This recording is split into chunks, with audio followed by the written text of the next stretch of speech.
ಸಲ್ಲಿಸ್ತೇವೆ. ಅದರ ಜೊತೆಯಲ್ಲಿ ವಿಚಾರಗೋಷ್ಠಿಯಲ್ಲಿ ವಿಷಯ ಮಂಡಳಿಗೆ ಸನ್ಮಾನ್ಯ ದಿನೇಶ್ ಅವರು ಬಂದಿರ್ತಕ್ಕಂಥದ್ದು ನಮ್ಮ ತುಮಕೂರಿನ ನಮ್ಮೆಲ್ಲರ ಒಂದು ಸುದೈವ ಅಂತ ಹೇಳಿ ನಾವೆಲ್ಲ ಭಾವಿಸ್ತೀವಿ. ಅವರು ಆಗಾಗ್ಗೆ ಬಹಳಷ್ಟು ಕಾರ್ಯಕ್ರಮಗಳಿಗೆ ಬಂದು ಹೋಗ್ತಾರೆ. ಅವರು ಒಂದು ರೀತಿಯ ಎಲೆಮರೆಯ ಕಾಯಿ ಅಥವಾ ಹೂವು ಅಂತ ನಾವೇನು ಕರಿತೀವೋ ಅದಕ್ಕೆ ಅವರು ಅನ್ವಯ ಆಗ್ತಾರೆ. ಅವರು ಏನೇ ಅವರ ಒಂದು ವಿಷಯಗಳನ್ನು ಮಂಡನೆ ಮಾಡ್ತಕ್ಕಂಥದ್ದಕ್ಕೆ ನಿರ್ಭೀತಿಯಿಂದ ವಿಚಾರಗಳನ್ನು ಅವರು ಮಂಡನೆ ಮಾಡ್ತಕ್ಕಂಥದ್ದು ಅವರ ಒಂದು ಹುಟ್ಟು ಗುಣ. ಅದು ಸರಿ ತಪ್ಪು ಒಮ್ಮೊಮ್ಮೆ ಅವರು ನಿರ್ಭೀತಿಯಿಂದ ಹೇಳ್ತಕ್ಕಂಥ ವಿಚಾರಗಳು ಅವರ ವಿರುದ್ಧವೇ ಅದನ್ನ ಬಳಸ್ಕೊಳ್ತಕ್ಕಂಥ ಪ್ರಸಂಗಗಳು ಎಷ್ಟೋ ಬಂದಿವೆ ಅಂತ ಹೇಳಿ ನನ್ನ ಗಮನಕ್ಕಂತೂ ಇದೆ. ಅವರು ಈ ಒಂದು ವಿಷಯದಲ್ಲಿ ಈ ಸಮಕಾಲೀನ ಸಾಮಾಜಿಕ ರಾಜಕೀಯ ಸಾಂಸ್ಕೃತಿಕ ತಲ್ಲಣಗಳ ಬಗ್ಗೆ ಅವರು ಒಂದು ದಿವಸ ಎಲ್ಲ ಬೇಕಾದ್ರೂ ಮಾತಾಡ್ಬೋದು. ಅಷ್ಟು ಅನುಭವ ಸನ್ಮಾನ್ಯ ದಿನೇಶ್ ಅಭಿಮಠ್ ಅವರಲ್ಲಿದೆ. ಮತ್ತು ಈ ಒಂದು ಸಂದರ್ಭದಲ್ಲಿ ಏನು ಸನ್ಮಾನವನ್ನ ಸ್ವೀಕಾರ ಮಾಡಲಿಕ್ಕೆ ಬಂದಿರತಕ್ಕಂಥ ಸನ್ಮಾನ್ಯ ತುಂಬಾಡಿ ರಾಮಯ್ಯನವರು, ಕುಂದೂರು ತಿಮ್ಮಯ್ಯನವರು, ದೊಡ್ಡರಾಜರು ಮೂರು ಜನರು ಕೂಡ ನಾನು ಇವರ ಒಂದು ಕಾರ್ಯಚಟುವಟಿಕೆಗಳನ್ನು ಬಹಳ ದಶಕಗಳಿಂದ ನೋಡಿದ್ದೇನೆ. ವರ್ಷಗಳಿಂದಲ್ಲ, ದಶಕಗಳಿಂದ ನೋಡಿದ್ದೇನೆ. ಅವರು ಸಾಮಾಜಿಕ ಬದ್ಧತೆ ಮತ್ತೆ ಅವರು ಏನು ಮಾತಾಡ್ತಾರೆ ಮಾತಾಡದಂತೆ ನಡ್ಕೊಳ್ತಕ್ಕಂಥ ವ್ಯಕ್ತಿತ್ವವನ್ನು ಹೊಂದಿರ್ತಕ್ಕಂಥವ್ರು ಅಂತೇಳಿ ನಾವು ಬಹಳ ಹೆಮ್ಮೆಯಿಂದ ಅವ್ರ ಬಗ್ಗೆ ಹೇಳಲಿಕ್ಕೆ ಬಯಸ್ತೇನೆ. ಇತ್ತೀಚೆಗೆ ತುಂಬಾಡಿ ರಾಮಯ್ಯನವರು ಕೊಟ್ಟಿಗೆ ತಾಲೂಕಿನ ಸಾಹಿತ್ಯ ಪರಿಷತ್ತಿನ ಅಧ್ಯಕ್ಷರಾಗಿ ಕೂಡ ಗೌರವವನ್ನು ಪಡೆದಿದ್ದಾರೆ. ದೊರೆರಾಜುರವರು ಅಷ್ಟೇ, ಅವರು ಕೂಡ ಎಲ್ಲ ಯಾರು ಕೂಡ ತೋರ್ಸ್ಕೊಳ್ಳಕ್ಕೆ ಹೋಗಲ್ಲ. ಕೆಲವೊಮ್ಮೆ ಅವರು ಏನನ್ನ ಸಮಾಜಕ್ಕೆ ವಿಶೇಷವಾಗಿ ದಲಿತ ವರ್ಗಕ್ಕೆ ಏನೆಲ್ಲ ಅನಾನುಕೂಲಗಳು ಅನ್ಯಾಯಗಳು ನಡೀತವೆ ಅದನ್ನ ಜನರಿಗೆ ಮನವರಿಕೆ ಮಾಡ್ತಕ್ಕಂಥ ಸಂಘಟನೆ ಮಾಡ್ತಕ್ಕಂಥ ವಿಚಾರದಲ್ಲಿ ಅವರು ಯಾವಾಗಲೂ ಕೂಡ ಮುಂಚೂಣಿಯಲ್ಲಿ ಕೆಲಸ ಮಾಡ್ತಕ್ಕಂಥದ್ದನ್ನ ನಾನು ನೋಡಿದೆ. ಅವರು PU ನಲ್ಲಿ ಅಧಿಕಾರಿಯಾಗಿದ್ದಲ್ಲೂ ಅಷ್ಟೇ, ಈ ನಮ್ಮ ಜಿಲ್ಲೆನಲ್ಲಿ ಎಲ್ಲೆಲ್ಲ ಅನ್ಯಾಯಗಳು ನಡೆಯುತ್ತೆ ಜಾತಿಯ ಆಧಾರಗಳ ಮೇಲೆ ಅದನ್ನೆಲ್ಲವನ್ನು ಕೂಡ ಅವರು ಸರಿಪಡಿಸ್ತಕ್ಕಂಥ ಪ್ರಾಮಾಣಿಕ ಪ್ರಯತ್ನವನ್ನು ಮಾಡಿ. ಕುಂದೂರು ತಿಮ್ಮಣ್ಣ ಅಂತ ಹೇಳಿದ್ರೆ ಹೋರಾಟಗಾರ, ನಿರ್ಭೀತಿಯಿಂದ ಹೋರಾಟವನ್ನು ಮಾಡ್ತಕ್ಕಂಥದ್ದು. ಅವರು ಬಂದಿರ್ತಕ್ಕಂಥದ್ದು ತಿಪ್ಪೂರು ತಾಲೂಕಿನ. ನಾನು 84ರಲ್ಲಿ ಮೊದಲನೇ ಬಾರಿ ತಿಮ್ಮಣ್ಣ ಮಾತಾಡಿದ್ದೆ. ನಾನು 84ರಲ್ಲಿ ಅವ್ರ ಮನೆಗೆ ಒಂದು ರಾತ್ರಿ ಹೋಗಿದ್ದೆ. ಇವರು ಇದ್ರು ಮನೆಯಲ್ಲಿ ಯಾವುದೋ ಒಂದು ಪಾರ್ಲಿಮೆಂಟ್ ಎಲೆಕ್ಷನ್ ಅಂತ ಕಾಣಿಸುತ್ತೆ. ನಾವು ಹೋಗುವಾಗ ಯಾವುದೋ ಪರವಾಗಿ ಹೋಗಿದ್ದು. ನಾವು ಎಷ್ಟೊತ್ತು ಮಾತಾಡಿದ್ರು ಮನುಷ್ಯನ ಮನಸ್ಸಲ್ಲಿ ಏನಿದೆ ಅಂತ ಈಗ ನಮ್ಗೆ ತಿಳ್ಕೊಳ್ಳೋಕೆ ಆಗಲಿಲ್ಲ. ಅಷ್ಟೊಂದು ಆಳವಾದಂತಹ ಮನುಷ್ಯ ಸನ್ಮಾನ್ಯ ಕುಂದೂರು ತಿಮ್ಮಯ್ಯನವರು. ಅವ್ರ ಜೊತೆಯಲ್ಲಿ ಈಗಾಗಲೇ ಅವರ ಮಗ ಮುರಳಿನೂ ಕೂಡ ಹೆಚ್ಚು ಆಸಕ್ತಿಯಿಂದ ಈ ಒಂದು ಹೋರಾಟದ ಬಗ್ಗೆ ದಲಿತ ಸಂಘಟನೆಗಳ ಒಗ್ಗೂಡಿಕೆ ಮತ್ತು ಉದ್ದೇಶವನ್ನ ಸಾಕಾರಗೊಳಿಸಲಿಕ್ಕೆ ಅವರು ಕೂಡ ಪ್ರಯತ್ನವನ್ನು ಮಾಡ್ತಾ ಇರ್ತಕ್ಕಂಥದ್ದು. ನಿಜಕ್ಕೂ ಕೂಡ ಕುಂದೂರು ತಿಮ್ಮಣ್ಣನವರು, ಅವರ ಕುಟುಂಬ ಎಲ್ಲ ಸದಸ್ಯರು ಅವರು ಹೋರಾಟಗಾರರೇ ಇದ್ದಾರೆ. ಅವ್ರಿಗೂ ಕೂಡ ಅಭಿನಂದನೆಯನ್ನ ಸಲ್ಲಿಸ್ತಕ್ಕಂಥದ್ದು. ಇವೆಲ್ಲವೂ ಕೂಡ ನಾವು ಒಬ್ಬ ಮನುಷ್ಯನನ್ನ ಗುರುತಿಸಿ ಆತನಿಗೆ ಗೌರವವನ್ನು ಸಲ್ಲಿಸ್ತಕ್ಕಂಥದ್ದು ಆದಾಗ ಆತ ಇನ್ನೂ ಹೆಚ್ಚು ಆಸಕ್ತಿ ಮತ್ತು ಶಕ್ತಿ ಮತ್ತು ಇನ್ನೂ ಬಹಳ ಉತ್ತಮವಾದಂತಹ ಸೇವೆಯನ್ನು ಮಾಡಬೇಕು ಅಂತಕ್ಕಂಥದ್ದಕ್ಕೆ ಪ್ರೇರೇಪಣೆ ಈ ರೀತಿಯ ಸನ್ಮಾನಗಳನ್ನು ಮಾಡುವುದರ ಮೂಲಕ ಆಗುತ್ತೆ ಅಂತಕ್ಕಂಥದ್ದು ನಾನು ನಂಬಿರ್ತಕ್ಕಂಥ. ಹಾಗಾಗಿ ಅವರಿಗೆ ಗುರುತಿಸ್ತಕ್ಕಂಥದ್ದು, ಅವರು ಇನ್ನೂ ಹೆಚ್ಚು ಶಕ್ತಿಯುತವಾಗಿ ಈ ಹೋರಾಟದಲ್ಲಿ ತೊಡಗಿಸ್ಕೊಳ್ಳಿ ಅಂತಕ್ಕಂಥ ದೃಷ್ಟಿಯಿಂದ ಅಂತೇಳಿ ನಾನು ಕೂಡ ಭಾವಿಸಿದ್ದೇನೆ. ಒಂದು ಉತ್ತಮವಾದಂತಹ ಕಾರ್ಯಕ್ರಮ ಅಂತೇಳಿ ನಾನು ಈ ಸಂದರ್ಭದಲ್ಲಿ ಹೇಳಲಿಕ್ಕೆ ಬಯಸಿ 2 ಅಂಶಗಳನ್ನು ಪ್ರಸ್ತಾಪ ಮಾಡೋದು. ಈ ಕೋಆಪರೇಟಿವ್ ರಿಸರ್ವೇಷನ್ಸ್ ಇದೆಯಲ್ಲ, ಇದೀಗ ಜಾರಿಯಲ್ಲಿದೆ. ಜಾರಿನಲ್ಲಿದ್ರೂ ಕೂಡ ಇನ್ನೂ ಸಂಪೂರ್ಣವಾಗಿ ಆಗ್ತಾ ಇಲ್ಲ. ಈಗ ರಿಸರ್ವೇಷನ್ ಅಂತ ಹೇಳಿದ್ರೆ ಹೇಗೆ ಅಂದ್ರೆ, ಈ ಚಿತ್ರದುರ್ಗ ಮುಂದಕ್ಕೆ ಹೋದ್ರೆ ಬರೀ ಒಂದು ಸಮುದಾಯ ಅಧಿಕಾರ ಹಿಡಿದಿರೋರು. ನಾಳೆ ಸಾಲವನ್ನು ಅವರೇ ತಗೊಳ್ತಾರೆ, ಸಾಲ ಮನ್ನಾ ಆಗೋ ಅವರಿಗೆ ಆಗ್ತದೆ, ಬೇರೆಯವ್ರಿಗೆ ಯಾರಿಗೂ ಸಾಲನೂ ಕೊಡೋದಿಲ್ಲ, ಮನ್ನಾನೂ ಆಗೋ ಪ್ರಶ್ನೆ ಇಲ್ಲ. ಇಲ್ಲಿಂದ ಕೆಳಗೆ ಹೋದ್ರೆ ಇನ್ನೊಂದು ಜಾತಿಯವರು ಪಟ್ಟಭದ್ರಗೂ ಹಿಡ್ಕೊಂಡಿರ್ತಾರೆ. ನಾನು ಈ ಜಿಲ್ಲೆಯಲ್ಲಿ 1984ರಿಂದ ಪ್ರಯತ್ನ ಮಾಡಿದ್ರಿಂದ ಒಂದು 2 ದಶಕದ ನಂತರ ನಮ್ಮ ಜಿಲ್ಲೆಯಲ್ಲೂ ಕೂಡ ಸಾಮಾಜಿಕ ನ್ಯಾಯವನ್ನು ಜಾರಿ ಮಾಡ್ತಕ್ಕಂಥದ್ದಕ್ಕೆ ನಮ್ಮ ಸಂಸ್ಥೆಯಲ್ಲಿ ನಾನು ಪ್ರಯತ್ನ ಮಾಡಿದೆ. ನಮ್ಮ ಸಂಸ್ಥೆಯಲ್ಲಿ ನಾನು ಸರ್ ದಿನೇಶ್ ಅವರೇ, ಇಂದು ಮಲ್ಲಿಕಾರ್ಜುನ್ ಖರ್ಗೆ ಅವರು ಸಹಕಾರ ಮಂತ್ರಿ ಇದ್ದಾಗ ಅವರು ಒಂದು ಆದೇಶ ಮಾಡಿದ್ರು, ಒಂದು 30B ಅಂತ ಒಂದು ಆದೇಶ. ಆ ಆದೇಶ ಯಾರಾದರೂ ಕೂಡ ಉಲ್ಲಂಘನೆ ಮಾಡಿದ್ರೆ ಅಲ್ಲಿನ ಆಡಳಿತ ಮಂಡಳಿನ ಬರ್ಖಾಸ್ತು ಮಾಡಬಹುದು, ಅಷ್ಟೊಂದು ಪವರ್ಫುಲ್ ಆರ್ಡರ್ ಅದು. ಅದನ್ನು ನಮ್ಮ ಖರ್ಗೆ ಅವರು ಮಾಡಿದ್ರು. ಏನು ಮಾಡಿದ್ರು? ಸಾಲ ವಿತರಣೆಯಲ್ಲೂ ಕೂಡ ರಿಸರ್ವೇಷನ್ ಇರ್ತದೆ. ಸಾಲ ನೀವು ₹100 ಯಾರಿಗಾದ್ರೂ ಸಾಲ ಕೊಡಬೇಕಾದ್ರೆ SC STಗಳಿಗೆ 25% ಸಾಲ ಇರಲೇಬೇಕು, 10% ಹೆಣ್ಮಕ್ಳಿಗೆ ಇರಬೇಕು, ಮತ್ತೆ ಮುಖ್ಯದ 65% ಬೇರೆಯವರು ಕೊಡಬೇಕು ಅಂತಕ್ಕಂಥ ಆದೇಶ ಅವತ್ತೇ ಇತ್ತು. ಅವರ ಸರಿಸುಮಾರು 94ರಲ್ಲಿ ಅವರು ಸಹಕಾರ ಸಚಿವರು ಅಂತೇಳಿ ನಾನು ಅನ್ಕೊಳ್ತೇನೆ. ಆದರೆ ಅದು ಜಾರಿನೇ ಆಗಲಿಲ್ಲ. ನಾನು ಅಧ್ಯಕ್ಷ ಆದ ಮೇಲೆ ಅದನ್ನು ಕಟ್ಟುನಿಟ್ಟಾಗಿ ಜಾರಿನೂ ಮಾಡಿದೆ. ಇನ್ನೂ ಹೆಚ್ಚು ನಾನು ಪತ್ರಿಕೆಗಳಲ್ಲಿ ನೋಟಿಫಿಕೇಶನ್ ಕೊಟ್ಟು SCಗಳಾಗಲಿ STಗಳಾಗಲಿ ವುಮನ್ಗಾಗಲಿ 5 ಗುಂಟೆ ಇರಲಿ 10 ಗುಂಟೆ ಇರಲಿ ಅರ್ಜಿ ಹಾಕಿ ನೀವು ಕೂಡ ಸಾಲ ಪಡೀರಿ ಅಂತೇಳಿ ಪೇಪರಲ್ಲಿ ಜಾಹೀರಾತನ್ನು ಕೊಟ್ಟು ನಾನು ಸಾಲ ಕೊಟ್ಟಂಥದ್ದು ನಮ್ಮ ಜಿಲ್ಲೆಯಲ್ಲಿ, ಇಡೀ ರಾಜ್ಯದಲ್ಲಿ ನಮ್ಮ ಜಿಲ್ಲೆಯಲ್ಲಿ. ಹಾಗಾಗಿ ನಾನು ಸಚಿವರಾದ ಮೇಲೆ ಏನು ಸನ್ಮಾನ್ಯ ಸಿದ್ದರಾಮಯ್ಯನವರು ಏನು ಅವಕಾಶ ಕೊಟ್ಟರು, ಹಾಗಾಗಿ ಸಮುದಾಯಗಳಿಗೆ ಏನಾದರೂ ಕೂಡ ನ್ಯಾಯ ದೊರಕಿಸ್ಕೊಡ್ಬೇಕು ಅಂತೇಳಿ ನಾಮಿನೇಷನ್ ಮಾಡೋ ರೀತಿ ಮಾಡಿದೆ. ನಾಮಿನೇಷನ್ನಲ್ಲಿ ಒಂದು ಕಾಲದಲ್ಲಿ ಇದ್ದಂಥದ್ದು 80ರ ದಶಕದಲ್ಲಿ ಇದ್ದಂಥದ್ದನ್ನು ತೆಗೆದಾಕ್ಬಿಡಿ. ನಾನು ಮತ್ತೆ ಆ ನಾಮಿನೇಷನ್ಗಳನ್ನು ತರಬೇಕು ಅಂತ ಪ್ರಯತ್ನ ಮಾಡಿದೆ. ಯಾಕೆಂದರೆ ಈ ಸಂದರ್ಭಕ್ಕೆ ಈ ವಿಚಾರ ಅಪ್ರಸ್ತುತ ಇದ್ರೂ ಕೂಡ ನಮ್ಮಲ್ಲಿ ಮಾಹಿತಿಯ ಕೊರತೆ ಇರಬಾರ್ದು ಅನ್ನೋ ದೃಷ್ಟಿಯಿಂದ ನಾನು ಪ್ರಸ್ತಾಪ ಮಾಡ್ತಾ ಇದ್ದೆ. ಆಗ ನಾನು ಈ ಒಂದು ಅಮೆಂಡ್ಮೆಂಟಲ್ಲಿ ಒಂದು SCಗೆ, ಒಂದು STಗೆ, ಒಂದು ಅದರ್ಸ್, ಈ 3ರಲ್ಲಿ ಯಾರಾದರೂ ಒಬ್ಬರು ಹೆಣ್ಮಗಳಿರ್ಬೇಕು, ಈ ರೀತಿಯ ಅಮೆಂಡ್ಮೆಂಟನ್ನು ನಾನು ಮಾಡಿದಂಥದ್ದು. ಇನ್ನು ಬಹಳ ಪ್ರಮುಖವಾಗಿ ಹೇಳಬೇಕು ಅಂದರೆ, ಈಗಾಗಲೇ ಗ್ರಾಮ ಪಂಚಾಯತಿಗಳಲ್ಲಿ ಅಧ್ಯಕ್ಷರಿಗೆ ಉಪಾಧ್ಯಕ್ಷರಿಗೆ ರಿಸರ್ವೇಷನ್ ಇದೆ. ಅದೇ ಮಾದರಿನಲ್ಲಿ ಬರ್ತಕ್ಕಂಥ ಮಿಲ್ಕ್ ಸೊಸೈಟಿಗಳಿರಲಿ ಅಥವಾ ಇನ್ನೊಂದು ಯಾವುದೋ ಸಹಕಾರ ಸಂಸ್ಥೆ ಇರಲಿ, ಅದಕ್ಕೂ ಕೂಡ ಸರ್ಕಾರದ ಏನೆಲ್ಲ ಅನುಕೂಲಗಳನ್ನು, ಅಸಿಸ್ಟೆನ್ಸನ್ನು, ನೆರವನ್ನು ಪಡೆದಿರ್ತಾರೆ, ಅಲ್ಲಿ ಎಲ್ಲ ಈ ರಿಸರ್ವೇಷನ್ ಪ್ರಕಾರ ಅಧ್ಯಕ್ಷರು ಉಪಾಧ್ಯಕ್ಷರು ಚುನಾವಣೆಗಳು ಕೂಡ SC STಗಳಿಗೆ ರಿಸರ್ವೇಷನ್ ಅನ್ನು ಲಾಗು ಮಾಡಿರ್ತಕ್ಕಂಥ ಕಾಯ್ದೆ ಇವತ್ತು ಜಾರಿಯಲ್ಲಿದೆ. ಅದನ್ನು ನಾವು ಅನುಷ್ಠಾನಗೊಳಿಸ್ತಕ್ಕಂಥದ್ದನ್ನು ನಾವು ಹೆಚ್ಚು ಆಗಬೇಕು. ಇದು ಆದಾಗ ಸರ್ಕಾರ ಸಂಸ್ಥೆಗಳಲ್ಲಿ ಈ ಒಂದು ಸಮುದಾಯಗಳು ಯಾರೆಲ್ಲ ಅದನ್ನು ಭಾಗದಿಂದ ಒಳಗಡೆ ಹೋಗ್ತಿರ್ಲಿಲ್ಲ, ಹಾಗೆ ಅಂಥವ್ರಿಗೂ ಕೂಡ ಇವತ್ತು ಸಂಸ್ಥೆಗಳಲ್ಲಿ ತನ್ನ ಅಸ್ತಿತ್ವವನ್ನು ಕಾಪಾಡಿಕೊಳ್ಳಿಕ್ಕೆ ಈ ಒಂದು ಧ್ವನಿ ಇಲ್ಲದ ಸಮುದಾಯಗಳಿಗೆ ಅವಕಾಶವನ್ನು ಕಲ್ಪಿಸಿದಂಥ ಕೆಲಸವನ್ನು ನಾನು ಮಾಡ್ತಕ್ಕಂಥದ್ದಕ್ಕೆ ಒಂದು ಅವಕಾಶ ದೊರಕಿತ್ತು. ಆ ಅವಕಾಶದ ಹಿನ್ನೆಲೆಯಲ್ಲಿ ಅದನ್ನು ಮಾಡಿದ್ದೇನೆ ಅಂತಕ್ಕಂಥದ್ದನ್ನು ನಾನು ಬಹಳ ಹೆಮ್ಮೆಯಿಂದ ನಿಮ್ಮ ಮುಂದೆ ಹೇಳಲಿಕ್ಕೆ ಬಯಸ್ತೇನೆ. ನಮ್ಮ ರಾಮಚಂದ್ರಪ್ಪನವರು ಮಾತನಾಡುವಾಗ ಮೇಲ್ವರ್ಗ ಕೆಳವರ್ಗ ಅಂತಕ್ಕಂಥ ಪದ ಬಳಸಿದ್ವಿ. ಇದಕ್ಕೂ ಕೂಡ ನಮ್ಮಲ್ಲಿ ಇರ್ತಕ್ಕಂಥ ನೀವೆಲ್ಲ ಬುದ್ಧಿವಂತರಿದ್ದೀರಿ. 10 ಸಭೆ ಸಮಾರಂಭಗಳಲ್ಲಿ ನೀವು ನಿಮ್ಮ ಮಾತುಗಳನ್ನು, ನಿಮ್ಮ ಅನಿಸಿಕೆಗಳನ್ನು ನೀವು ಪ್ರಸ್ತಾಪ ಮಾಡ್ತೀರಿ. ಎಲ್ಲೆಲ್ಲೂ ಕೂಡ ಪದ ಬಳಕೆ ಮಾಡಿ ಮೇಲ್ವರ್ಗ ಕೆಳವರ್ಗ ಅಂತೇಳಿ, ಮುಂದುವರೆದವರು ಹಿಂದುಳಿದವರು ಅಂತ ಹೇಳ್ಕೊಳ್ಳಿ. ಆದರೆ ನಾವೇ ಕೆಳವರ್ಗ ಅಂತೇಳಿ ನಾವು ಯಾಕೆ ಬಣ್ಣಿಸ್ಕೋಬೇಕು? ಇದನ್ನು ನಾನು ಸುಧಾರಣೆ ಒಪ್ಪೋದಿಲ್ಲ.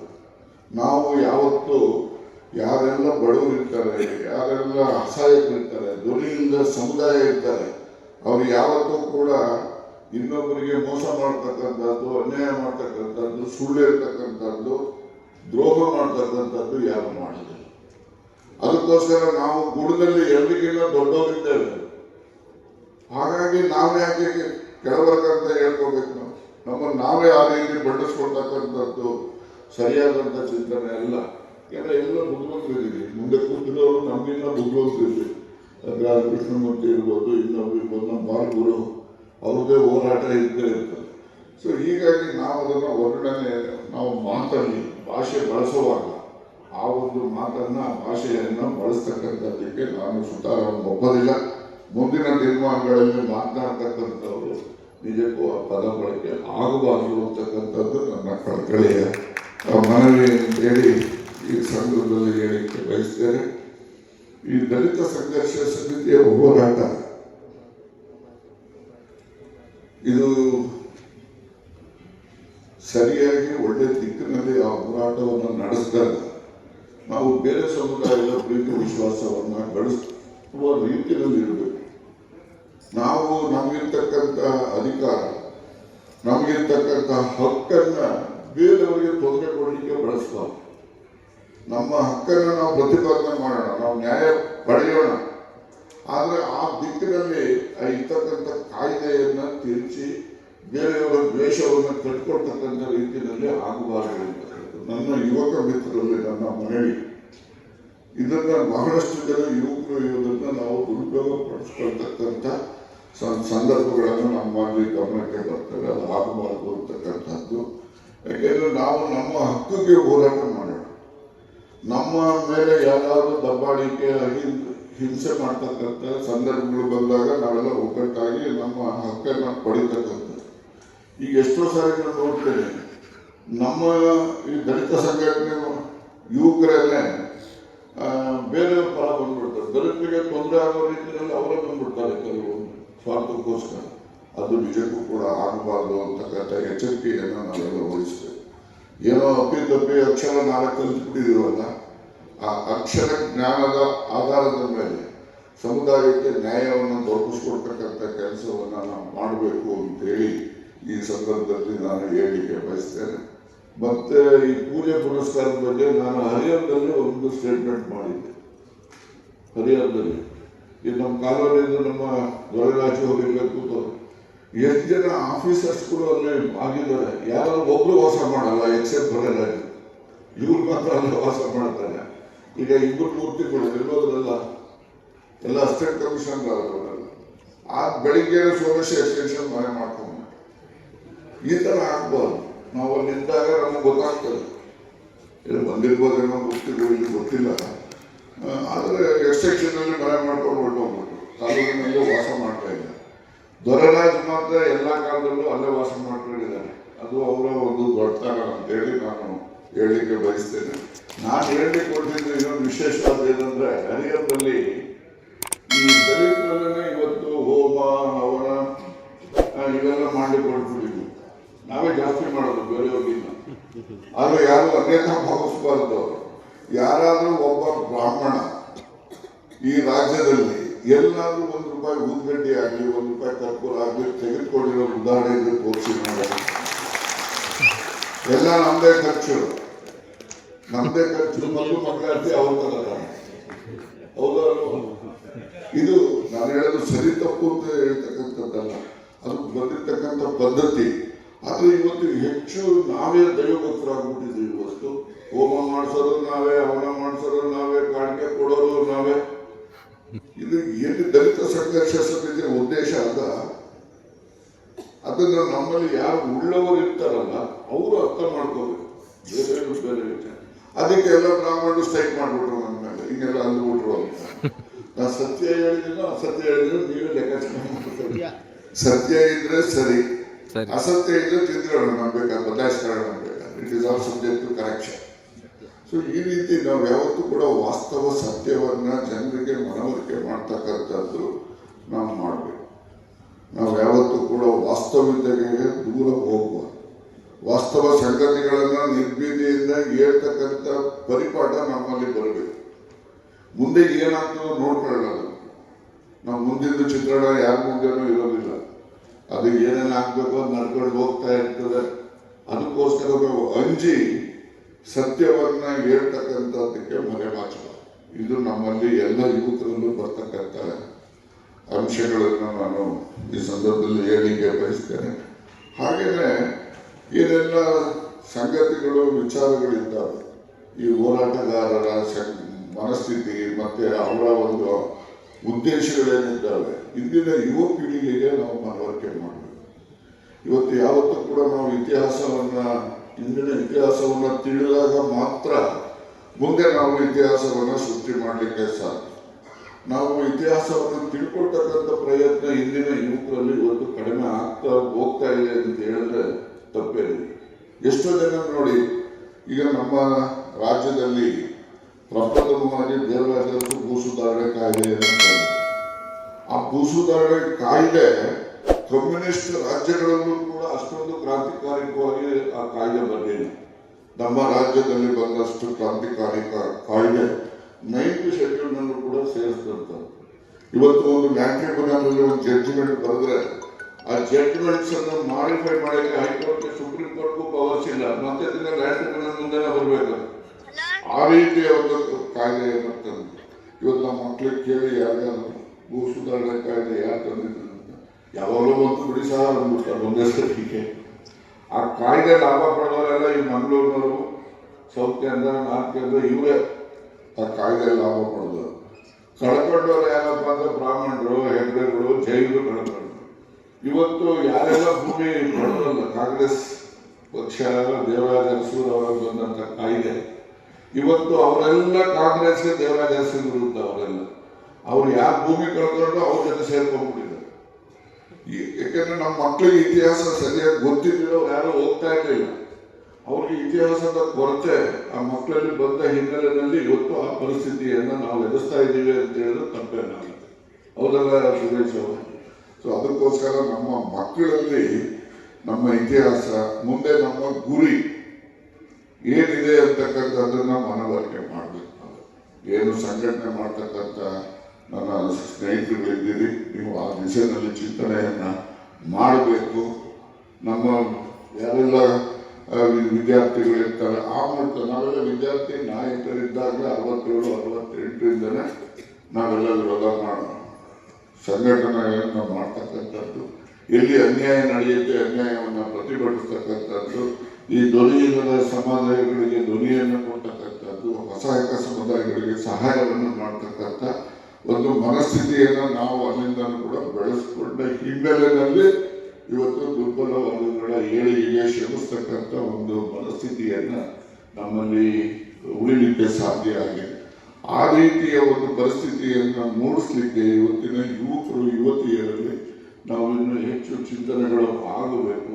ಅವರು ಕೂಡ ಈ ದಿಸೆಯಲ್ಲಿ ಯೋಚನೆಯನ್ನು ಮಾಡಿ ಈ ಒಂದು ರೀತಿಯಲ್ಲಿ ತನ್ನ ಜೀವನದ ದಿನಗಳನ್ನು ಕಳೀತಕ್ಕಂಥ ರೀತಿಯಲ್ಲಿ ಆದಾಗ ಮಾತ್ರ ಸಮಾಜದಲ್ಲಿ ನಮ್ಮ ಅನಿಸಿಕೆಗಳು ಮತ್ತು ನಾವೇನು ನಿರೀಕ್ಷೆ ಮಾಡ್ತೀವಿ ಅದನ್ನು ಗುರಿಯನ್ನು ಮುಟ್ಲಿಕ್ಕೆ ಸಾಧ್ಯ ಆಗ್ತದೆ ಅಂತೇಳಿ ನಾನು ಈ ಸಂದರ್ಭದಲ್ಲಿ ಹೇಳಲಿಕ್ಕೆ ಬಯಸಿ, ನಾನಿನ್ನೂ ಅವ್ರ ಮಾತುಗಳನ್ನು ಕೇಳ್ತಕ್ಕಂಥದ್ದಕ್ಕೆ ಅವಕಾಶ ಆಗಿ ಹೆಚ್ಚು ಸಮಯ ತೆಗೆದುಕೋಬಾರ್ದು ಅಂತ ಹೇಳಿ ಇವತ್ತು ಏನು ಅಭಿನಂದನೆಯನ್ನು ಸ್ವೀಕಾರ ಮಾಡಲಿಕ್ಕೆ ಬಂದಿರತಕ್ಕಂಥ 3 ಜನರು ಕೂಡ ಹೋರಾಟಗಾರ. ಅವರ ಹೋರಾಟದ ಫಲವಾಗಿ ಇವತ್ತು ಸಮಾಜದಲ್ಲಿ ಸ್ಥಾನಮಾನ ಗೌರವಗಳನ್ನು ದೊರಕಲಿಕ್ಕೆ ಸಾಧ್ಯ ಆಗಿದೆ. ಅವರೆಲ್ಲರೂ ಕೂಡ ಇನ್ನು ಆಯಸ್ಸು ಕೂಡ ಹೆಚ್ಚಾಗಿ ಇನ್ನು ಹೆಚ್ಚು ಕೀರ್ತಿವಂತರು ಕೂಡ ಆಗಲಿ ಅಂತೇಳಿ ಅವರಿಗೆ ನಾನು ಅಭಿನಂದನೆಯನ್ನು ಸಲ್ಲಿಸಲಿಕ್ಕೆ ಬಯಸಿ, ಮತ್ತು ಮುಂಭಾಗದಲ್ಲಿ ಬಹಳಷ್ಟು ಜನ ಪ್ರಮುಖರಿದ್ದೀರಿ. ನೀವೆಲ್ಲ ನಮಗಿನ್ನ ಜಾಸ್ತಿ ಭಾಷಣ ಮಾಡೋ ಶಕ್ತಿ ಇರೋರೆಲ್ಲ ಲಕ್ಷ್ಮಣ್ ದಾಸ್ಗೆ ಅವರಿಗೆ ನಾವು ಅವರ ಒಂದು ಪಾಂಡಿತ್ಯ ಇದೆಯಲ್ಲ, ನಾವು ಒಂದ್ಸಲ ಟಿವಿನಲ್ಲಿ ಅವರು ಸಂದರ್ಶನ ಕೇಳಿದೆ. ಟಿವಿಯಿಂದ ಯಾವ್ದಪ್ಪ ರಮೇಶ್ ನಡೆಸ್ತಾನಲ್ರಿ, ಆ ಕಾರ್ಯಕ್ರಮದಲ್ಲಿ ಕೂಡ ನೋಡಿದೆ ನಾನು, ಆ ವೀಕೆಂಡ್ ವಿತ್ ರಮೇಶ್, ಅದರಲ್ಲಿ ನೋಡಿದೆ ನಾನು. ಅವರ ಒಂದು ವಿದ್ವತ್ ಇದೆಯಲ್ಲ, ಆ ವಿದ್ವತ್ತನ್ನ ನಮ್ಮಲ್ಲಿ ಗುರುಸೋದೇ ಇಲ್ಲ. ನಾವು ಸಿದ್ದರಾಮಯ್ಯ ಅವರು ಹೇಳ್ತಾರಲ್ಲ, ಈ ಹಿಂದುಳಿದ ಸಮುದಾಯಗಳು, ದಲಿತ ಸಮುದಾಯಗಳಲ್ಲಿ ನಮಗಿನ್ನ ಹೆಚ್ಚು ಉದ್ವಂತ ಇರ್ತಾನೆ. ಅವ್ರಿಗೆ ನಾವು ಕರೆಯದೇ ಬಾರ ಯಾವಾಗ ಬಂದ ಅಂತ ಕರಿತೀವಿ. ಇಲ್ಲಿ ಯಾವುದೋ ಒಂದು ಸಮಾಜದಲ್ಲಿ ದಂಡ ನಮಗ ಎದೆ ಸೆಳೆದು 2 ಲಕ್ಷ ಇರೋದಿಲ್ಲ, ಅವ್ರ ಮಧ್ಯದಾಗ ಬನ್ನಿ ಸ್ವಾಮಿ ಕೂತ್ಕೊಳ್ಳಿ ಅಂತ ತೋರಿಸ್ತೀವಿ. ನಾವು ಕೊಡೋ ವಿದ್ಯೆಗೆ ಗೌರವ ನಮ್ಮಲ್ಲೇ ಯಾವ ರೀತಿ ಮನಸ್ಥಿತಿ ಇದೆ ಅಂತಕ್ಕಂಥದ್ದಕ್ಕೆ ಅದು ಒಂದು ಒಳ್ಳೆ ದೊಡ್ಡ ಉದಾಹರಣೆ. ನಮ್ಮ ಲಕ್ಷ್ಮಣದಾಸ್ನವರು ನೋಡಿದಾಗ ನನಗೆ ಬಹಳ ಗೌರವ ಪ್ರೀತಿನೂ ಕೂಡ ಇದೆ. ಅಗಿದಾಕ್ಷಣಿಕೆ ಯಾರಿಗೂ ಇಲ್ಲ ಅಂತ ಹೇಳಿ ತಿಳ್ಕೊಂಡ. ಈ ಬಾಲಕೃಷ್ಣ ಮುಂದೆ ಕೂತ್ಕೊಳ್ಳೋರು ನಿಂತು ಕೂತ್ಬಿಟ್ಟವ್ರು. ಅದಕ್ಕೆ ನಾನು ಹೇಳ್ತಾ ಇದ್ದೆ ಡಾಕ್ಟರ್ಗೆ, ಯಾಕ್ರೆ ಬಾಲಕೃಷ್ಣ ಹೋಗಿ ಅಲ್ಲಿ ಕೂತವ್ರೆ, ಯಾಕೆಂದ್ರೆ ಹಿಂದೆಗಡೆ ಕೂತ್ರೆ ಚೆನ್ನಾಗಿ ಕೇಳಿಸ್ಕೊಳ್ಬೋದು, ಮತ್ತೆ ಎಲ್ಲರೂ ಕಾಣ್ತಾರೆ ಅಂತ ಕೂತಿದ್ದೆ ಅಂತ ಅನ್ಕೊಂತೀನಿ ನಾನು. ಸೊ ಏನೇ ಇರಲಿ, ನಾವೆಲ್ಲ ಸಂಘಟಿತರಾಗಬೇಕು. ಈ ರೀತಿಯ ಸಮಾವೇಶಗಳು, ಗೋಷ್ಠಿಗಳು ಬೇರೆ ಯಾವುದೇ ರೂಪದಲ್ಲಾಗಬೇಕು, ಹೆಚ್ಚು ಹೆಚ್ಚು ನಡೀಬೇಕು. ಅಲ್ಲಿ ಹೆಚ್ಚು ಪರಿಣಾಮಕಾರಿಯಾಗಿ ಸಕಾರಾತ್ಮಕವಾಗಿ ಮಾತನಾಡ್ತಕ್ಕಂಥವರು ಮಾತುಗಳ ಆಡಬೇಕು, ನಾವೆಲ್ಲ ಕೇಳಬೇಕು. ಆ ದಿಸೆಯಲ್ಲಿ ಮುಂದಿನ ದಿನಗಳನ್ನು ನಾವು ಕಾರ್ಯೋನ್ಮುಖ ಆಗಬೇಕು ಅಂತಕ್ಕಂಥ ಆಶಯ ಈ ಒಂದು ದಲಿತ ಸಂಘರ್ಷ ಸಮಿತಿ ಹೋರಾಟಗಾರರಲ್ಲಿ ಬರಲಿ, ಇನ್ನೂ ಹೆಚ್ಚು ಅಂತಕ್ಕಂಥ ಆಶಯವನ್ನು ವ್ಯಕ್ತಪಡಿಸಿ ಈ ಸಮಾರಂಭವನ್ನು, ಈ ಗೋಷ್ಠಿಯನ್ನು ಬಹಳ ಸಂತೋಷದಿಂದ ಉದ್ಘಾಟನೆ ಮಾಡಿದ್ದೇನೆ ಅಂತಕ್ಕಂಥ ಮಾತನ್ನು ಹೇಳಿ ನನ್ನ 2 ಮಾತನ್ನು ಮುಗಿಸ್ತೇನೆ. ನಮಸ್ಕಾರ. ಕಾರ್ಯಕ್ರಮವನ್ನು ಉದ್ಘಾಟಿಸಿ ತಮ್ಮ ಮೌಲಿಕವಾದ ಮಾತನಾಡುವಂತೆ ಕೇಂದ್ರದಲ್ಲಿ ಧನ್ಯವಾದಗಳು. ಈಗ ಅವರಿಗೆ ಅಭಿನಂದನೆ. ಸನ್ಮಾನ್ಯ ಶಿವಕುಮಾರ್ ಅವರು ಇಂಜಿನಿಯರ್ ದಯವಿಟ್ಟು ಬರಬೇಕು. ಎಲ್ಲ ಸ್ನೇಹಿತರು ಸಹಕರಿಸಬೇಕು. ತಮ್ಗೆಲ್ಲರಿಗೂ ಗೊತ್ತಿದೆ ಏನಂದ್ರೆ, ಯಾರು ಬೇಕಾದರೂ ನೆಕ್ಸ್ಟ್ ಅಮೀನ್ ಮಠ ಸರ್, ದಿನೇಶ್ ಅಮೀನ್ ಮಠ ಸರ್ ಅವ್ರ ಮಾತು ಮುಂದುವರಿದೆ. ನೆಕ್ಸ್ಟ್ ಈಗ ಅಭಿನಂದನೆ. ಸೊ ಈಗಾಗಲೇ ಹೇಳ್ತಾ ಇದ್ವಿ, ಸೊ ಯಾರು ಬೇಕಾದರೂ ರಾತ್ರೋರಾತ್ರಿ ನಾಯಕರಾಗ್ಬೋದು, ಆದರೆ ಜನನಾಯಕ